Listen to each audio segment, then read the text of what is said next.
Hello, હું ચંદ્રિકા રાજપૂત શ્રી ગોપીનાથ કિચનમાં આપનું સ્વાગત કરું છું। આજે આપણે બનાવીશું વ્રત ઉપવાસમાં ખાઈ શકાય તેવી મોરૈયાની ખીર। ઘણા લોકો આને સામો પણ કહેતા હોય છે, પણ સામો અને મોરૈયો બંને અલગ વસ્તુ છે। અત્યારે પવિત્ર શ્રાવણ માસ ચાલી રહ્યો છે, ત્યારે વ્રત ઘણા બધા આવે આ મહિનામાં, તો અત્યારે આપણે કંઈક નવું બનાવતા હોઈએ છીએ ફરાળ માટે। તો આજે આપણે બનાવીએ મોરૈયાની ખીર। આને થોડી અલગ રીતે બનાવી છે, એટલે આ સ્વાદમાં થોડી વધી ગઈ છે, તો તમે જરૂરથી ટ્રાય કરજો।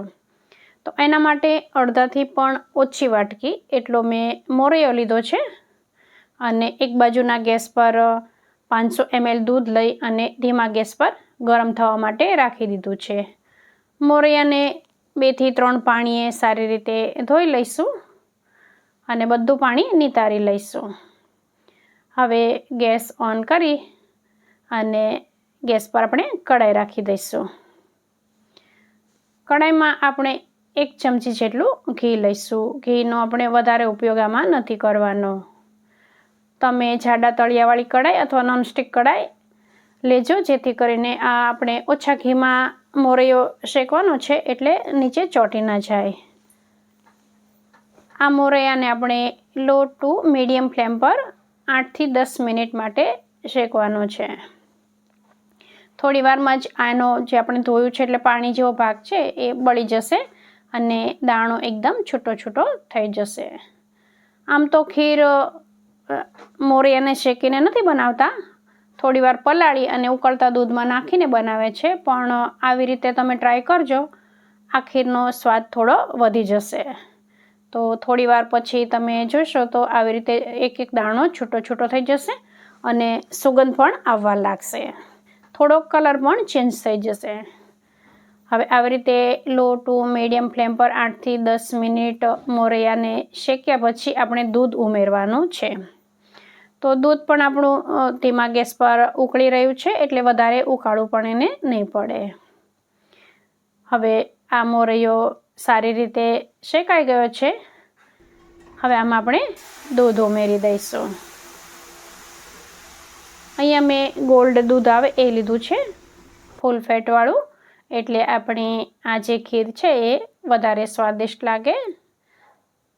હવે આને આપણે થોડી વાર માટે ગેસની ફ્લેમ આપણે મીડિયમ કરી દઈશું અને જ્યાં સુધી મોરૈયાનો દાણો ચડી ના જાય, પાકી ના જાય, ત્યાં સુધી આપણે આને થવા દઈશું અને આપણે સતત હલાવતા રહીશું। આપણે વ્રત ઉપવાસમાં બટેટાની ભાજી, ફરાળી પૂરી એ બધું બનાવ્યું હોય, પણ સાથે કંઈક ગળ્યું તો જોઈએ જ। હવે આમાં હું 5 ચમચી જેટલી ખાંડ ઉમેરી દઈશ। જો તમારે ઓછી ગળી ખીર ખાવી હોય તો 1 ચમચી ઓછી કરી દેવાની, નહીંતર આટલી જે આપણે ખાંડ ઉમેરી એ ગળ પણ માપે થાય છે। હવે જ્યાં સુધી આ ખાંડનું પાણી બળી ના જાય, આપણે ખાંડ ઉમેરી છે એટલે એનું પાણી થવાનું, એટલે એ ખાંડનું પાણી બળી જાય નહીં ત્યાં સુધી આપણે થવા દેવાની। હવે અહીંયા મેં પિસ્તાની કતરણ કરી લીધી છે, ઇલાયચીનો પાવડર અને થોડા કેસરના તાંતણા લીધા છે, અને આ થોડું છે ગાર્નિશ માટે રાખીશ। હવે આ પિસ્તાની કતરણ, ઇલાયચીનો પાવડર અને કેસર એ ખીરમાં ઉમેરી દઈશું।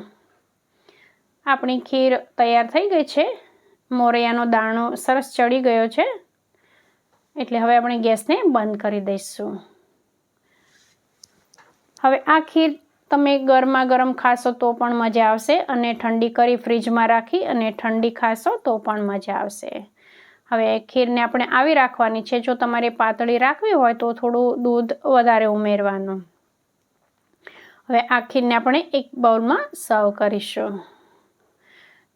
તો તમે આવી રીતે એક વખત ચોક્કસથી ટ્રાય કરજો મોરૈયાને શેકીને, તમને ખીર ખરેખર ખાવાની મજા આવશે, અને તમને ખીર કેવી લાગી એ પણ મને કમેન્ટ કરીને જણાવજો।